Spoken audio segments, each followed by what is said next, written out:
গেল অল্প, তুমি কি চাও হতে বলো ফেলে যাওয়ার গল্প। কোথায় কোথায় নদীরে লঙ্কা জমিয়ে লাগে, বাচ্চা বাতায় তারাই দেখো ফেলেই বসাবে। ডাকি যারা তালে সবাই থাকে দূরে, হয় না কেউ বন্ধু তাদের, একা হয়ে ঘুরে।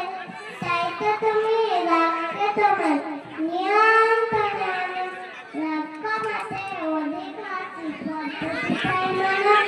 এখন থেকে মনে রেখো রেগে মেরা হাঁটে, রাগ কমিয়ে বুদ্ধি বাড়ায়, জিততেই পারবে।